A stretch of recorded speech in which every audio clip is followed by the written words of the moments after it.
Hello everybody and welcome back to another episode of Backcap, the TF2 news and recap show with highlights taken from casts on TeamFortress.tv.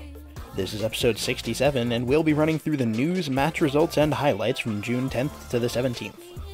Lots in the way of community news this week. A Czech LAN, Summer SkillZone Reunion 2017, was announced. Kevin Ispone hosted an open meeting discussing the future of Newbie Mixes. The TF2 team made a blog post about the jungle theme. Another invite team picked up a sponsor. NA got a FACEIT Cup of their own. We got the official announcement of the I-61 tournament, including prize pool details. And lastly, South America finally got some love with a FACEIT hub of their own. Letni SkillZone sraz, or Summer SkillZone Reunion for us English speakers with poor grasps of other languages, is the successor to LAN Malkov, a previous Czech LAN. The event will be held on June 24th at the SkillZone Gaming Club in Prague. There will be 4 teams participating in a 6v6 tournament and 16 participants in an MGE tournament. The entire event will be streamed on twitch.tv/tf2mid. Kevin Ispone has lived up to his name once again. He recently hosted an open meeting in Mumble to discuss the future of Newbie Mixes, including their new organizational structure, coaching, and recruitment. If you missed out on the meeting live, you can listen to the VOD on Kevin's own YouTube channel. Valve has recently given us an update on the upcoming jungle update via a blog post. They urged content creators to post their jungle-themed creations to the workshop, even if they are not yet completely finished. Valve did, though, assure us that there is still time to submit, which indicates that there is still even more waiting before the update drops. First FACEIT, then Fable, and now LunatiK. Esports orgs are returning to invite TF2, with Whale Esports being the newest recipient of a sponsor. Kev, Boar, Speedy, Sai, Moy, and Tino will don the white and blue of LunatiK for Season 25. Remember that EU FACEIT Cup which was announced last week? Well, now NA can have fun of their own with the TFTV NA Weekly Series No. 2 powered by FACEIT. Sign-ups are open now and will close on June 24th, the same day as the tournament. However, though it is in NA, the Cup will be played by ETF2L rules. Maps will be played with a 30-minute time limit and a win difference of 5 rounds. So grab yourself a team or sign up solo for a chance at 10,000 FACEIT points. Last week, Multiplay confirmed that a TF2 tournament would be at I-61, but this week we got the full scoop on the event. Teams will be either placed in the pro or intermediate bracket depending on their skill. Multiplay also has TF2 listed under their headline tier of events. This means that games will be featured on the main stream and the finals will be played out on the BYOC stage. The current prize pool is £5,000. This is the same starting point as it was last year before other sponsors added to the total. Check TeamFortress.tv if you are interested in attending the event, as there are numerous threads with information about seating and hotels. For our final bit of news, we have an announcement for the Central American TF2 community. A beta hub has been sent up for Central American players through FACEIT's new system. The hub is called Mixes/, and we will include the invite link in the description. Now, on to match results, starting with ESEA. After upsetting EVL Gaming in their season opener, Feint Gaming took home another W, this time 5-3 over Hibbleton on process. Here's a fun stat: both teams had 92 kills and 92 deaths total over the course of the map. However, some things cannot last, and Feint Gaming's undefeated streak was ended by No Mercy with a 5-1 victory for the lawn ornaments on process. EVL Gaming faced off against FACEIT for the first time this season on Sunshine. After an almost hour-long match, EVL emerged victorious 5-2. With FACEIT's loss, No Mercy are now the only undefeated squad in Invite. Feint Gaming are in second at 3-1, but both EVL and FACEIT have only played 3 matches, so they are tied for third.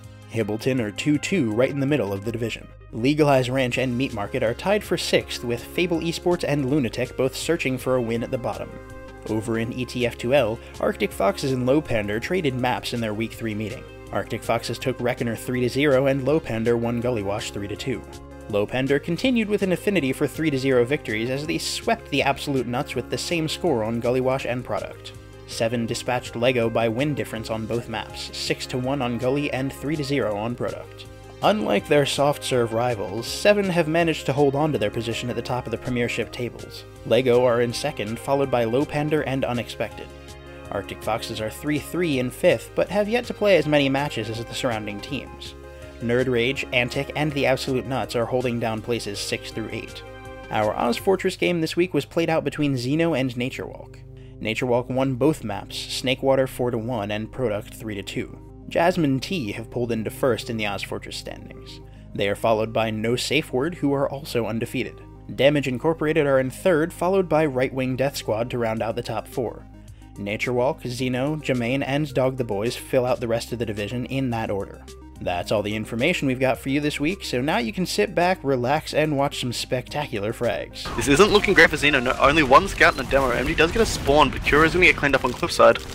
Spam it back into spawn. MG gets probably gonna get cleaned up here, as he does try and get in to help his teammates, but it does seem to be a bit late. No, they don't kill him, but they need to push pretty soon. Even Uberad, they just need to win this dry push, and whoever wins this next push pretty much gets the round. Dubious? Dubious runs out of ammo and gets cleaned up, I guess. We need to try to get there. And it looks like they're actually going to go through Cafe. And so far so good though. We'll see what happens here. Ranga's jumping right on it. Cookie's going to drop. So there we go. Ranga makes the big play. Actually shoot from any of these locations. Marm is really deep in the flank now though. And that may be just what the doctor ordered. And there it goes. Headshot onto May. So easy through peasy. Another person's body. Yeah, through another person. This is their choice. This is their choice. Spy and Sniper to break this foothold. They're just going to rush the players on the right, but it's costly as funds falls. Hildreth does get a nice pipe onto the following demo man, but Mookie going to get a stab, and they've just pulled so many facts this way, and Mookie has forced off the Uber from Corndog, and he's just alone. He's frolicking. This is an amazing play from Mookie. Such a creative play to break that forward hold. And he takes him down eventually. What a play from Mookie in the end there. That is so bad. Although they didn't get the melee on that one. I go, please don't actually do this. I don't want to eat my shoe. Well, we'll see. Actually, they're going to make it out on the right side here with the Pyro leading the way, just air blasting everything back, and then Stark will go back and switch to Scout. So, they're taking their time. And now it looks like it's gonna be Domo bomb? What? Oh, that's fucking destroyed, Domo! Jesus Christ, that's why I should never go for that shit, Jesus. Unfortunately, we haven't gotten any information from NA teams regarding their attendance at the quickly approaching I-61. We'll let you know as soon as we know, so until then, sit tight and try to farm up some FACEIT points or work on a jungle submission for the new update. Don't worry about missing anything, because even if you do, we'll have you covered here at Backcap.